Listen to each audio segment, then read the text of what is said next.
గత 3 రోజులుగా అనంతపురం పట్టణంలో రామచంద్రనగర్లో ఉండే జెహోవా శ్యామ ఆరాధన మందిరంలో పాస్టర్గా విధులు నిర్వర్తిస్తున్నటువంటి బ్రదర్ విక్టర్ డేవిడ్ గారు 2009వ సంవత్సరము మార్చి నెల 31వ తారీఖున ఇక్కడికి రావడం జరిగింది. అనంతపురంలో పాస్టర్గా పనిచేయడానికి ఆయన ఇక్కడికి రావడం జరిగింది. అది ఎవరు పంపించారంటే మా హెడ్ ఆఫీస్ వారు, the society of trustees of indigenous churches in India, Hebron, Golconda cross roads, Musheerabad, Hyderabad సంస్థ వారు విక్టర్ డేవిడ్ గారిని 2009వ సంవత్సరం పాస్టర్గా ఇక్కడ నియమించడం జరిగింది. చర్చికి సంబంధించినటువంటి బ్యాంక్ అకౌంట్లో ఆయన పేరును ఎక్కించుకోవడం జరిగింది. బ్యాంకులో పేరు ఆయన ఎక్కించుకున్న తర్వాత 2009 నుంచి 2013వ సంవత్సరం వరకు ఆయన కూడా ఒక వన్ ఆఫ్ ది అకౌంట్ హోల్డర్గా ఇక్కడ కొనసాగడం జరిగింది. ఆ సందర్భంలో ఇన్కమ్ ట్యాక్స్ వారు 3 నోటీసులు, చర్చికి సంబంధించి ఇన్కమ్ ట్యాక్స్ వారు 3 నోటీసులు పంపించడం జరిగింది. 1,74,00,000 రూపాయలకు సంబంధించి చర్చిలో వచ్చినటువంటి కానుకల రూపంలో వచ్చిన 1,74,00,000 రూపాయలకు సంబంధించి ఎటువంటి లెక్కాచారాలు చూపించలేదు ఆయన. మేము వెళ్ళి మీరు ఈ అకౌంట్స్ అన్నిటికీ కూడా క్లియర్ చేయాలా, అకౌంట్కు ఇన్కమ్ ట్యాక్స్కు మనం ఫైల్ చేయాలి కదా అని చెప్పి మాట్లాడుతూ వచ్చినాం. అప్పుడు ఆయన అకౌంట్ క్లోజ్ చేసేసి ఇమీడియట్గా ఇంకొక 5 మందిని ఇక్కడ చర్చిలో పెద్దలుగా నియమించడం జరుగుతూ వచ్చింది. అది కూడా హెబ్రోన్కు సంబంధించినటువంటి హైదరాబాద్ సొసైటీ వారు ఆ 5 మందిని కూడా నియమించడం జరుగుతూ వచ్చింది. ఆయనకు ఒక లీగల్ అడ్వైజర్ ఉన్నాడు, ఆయన పేరు విజయ్ బాబు. ఆయన ఏమంటే చర్చిలో ఏ చిన్న కార్యక్రమం జరగాలన్నా, ఏ పెద్ద కార్యక్రమం జరగాలన్నా ఈ పాస్టర్ గారు ఆయనకు చెప్పంది ఏ పని కూడా చెయ్యడు. ఎందుకంటే వారిద్దరికీ ఏం సంబంధం ఉందో మాకు తెలియదు.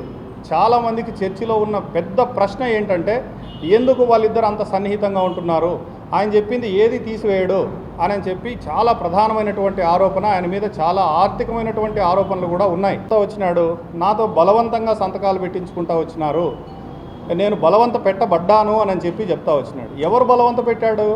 మేము ఎక్కడ ఒక చెడు మాట మాట్లాడే వాళ్ళం కాదు, ఎక్కడ కూడా మా బ్యాక్గ్రౌండ్లో కూడా క్రిమినల్ హిస్టరీ ఎక్కడ కూడా లేదు. కానీ ఒక క్రిమినల్స్గా మమ్మల్ని సృష్టించడానికి, ప్రభుత్వంలో ఉన్నటువంటి పెద్దల దృష్టిలో మమ్మల్ని చెడు చేయడానికి ఈ దినాన వార్తలు ప్రకటిస్తూ ఉన్నాడు, యూట్యూబ్ ఛానళ్ళల్లో ఇస్తూ వచ్చినాడు. ఏమని?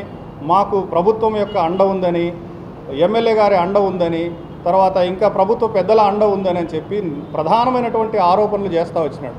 వాస్తవంగా చెప్తున్నామండి, మా చర్చిలో ఒక కమ్యూనల్ ఇష్యూస్లో చర్చిలో ఎప్పుడు ఎక్కడ కూడా పొలిటికల్ ఎంట్రీ అనేది మా దాంట్లో లేదు. ఏ పొలిటికల్ పార్టీ వచ్చినా, ఎవరు వచ్చినా కూడా క్రైస్తవత్వంలో ఎవరికి హాని చేయడం లేదు ఇప్పటివరకు. అనవసరంగా ఏదో కొంతమందిని దృష్టిలో పెట్టుకొని వీళ్ళు తెలుగుదేశం పార్టీ వాళ్ళకు సంబంధించిన వాళ్ళు, లేదా బీజేపీకి సంబంధించిన వాళ్ళు, జనసేనకు సంబంధించిన వాళ్ళు, లేదా ఇంకా వైసీపీకి సంబంధించిన వాళ్ళని పొలిటికల్ డిఫరెన్సెస్ మా చర్చిలో క్రియేట్ చేస్తూ వచ్చినాడు. ఎందుకు? ఈయన వెనక ఉన్నటువంటి గత ప్రభుత్వ పెద్దల యొక్క హస్తం వీళ్ళ మీద ఉంది.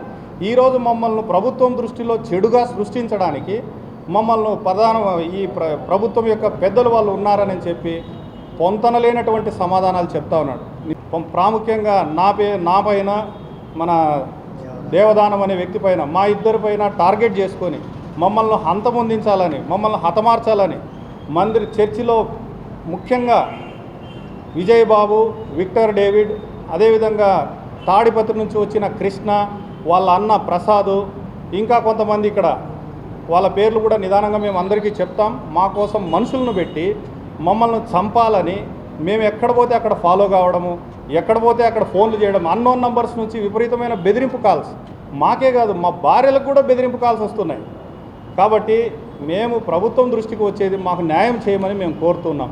మా చర్చికి వచ్చేటటువంటి స్త్రీల గురించి మా పాస్టర్ గారు, మీరు కాలిమెట్టెలు పెట్టుకుంటే చర్చికి రావద్దు, మంగళసూత్రాలు వేసుకుంటే చర్చికి రావద్దు, తర్వాత ఇదో చూడండి, మంగళసూత్రాలు, కాలిమెట్టెలు, ముక్కు కమ్మలు ఎవరేసుకున్నా కూడా చర్చిలోకి రావద్దు అని చెప్పి లిఖితపూర్వకంగా వారు సంతకాలు పెట్టి ఇటువంటి కాన్స్టిట్యూషన్లో ఉన్నటువంటి ఫండమెంటల్ రైట్స్ను వారు దెబ్బతీస్తూ ఉన్నారు.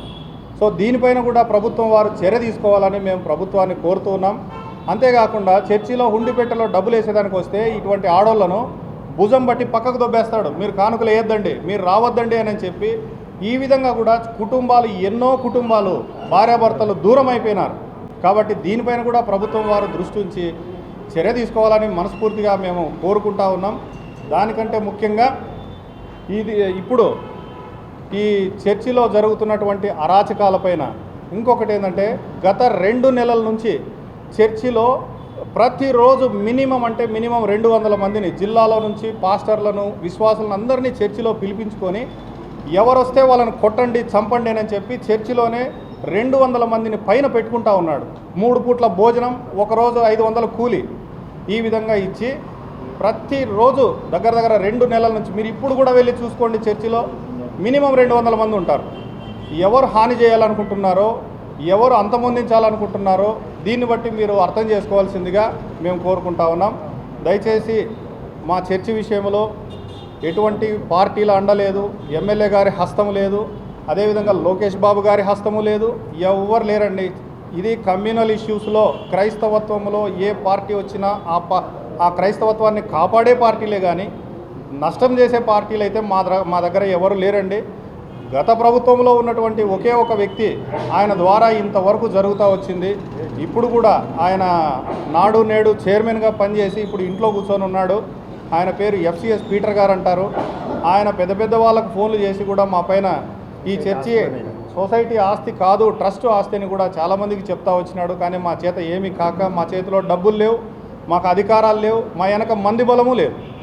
కాబట్టి ప్రభుత్వం వారే మా పైన దయదలిసి ఈ చర్చి పైన కమిటీ మీద విచారణ జరిపి ఈ ఆస్తులు ఎవరివి అనేది లీగల్ ఒపీనియన్ తీసుకొని ప్రభుత్వం ద్వారా మా చర్చిని కాపాడాల్సిందిగా మిమ్మల్ని అందరినీ విజ్ఞప్తి చేస్తూ ఉన్నాం.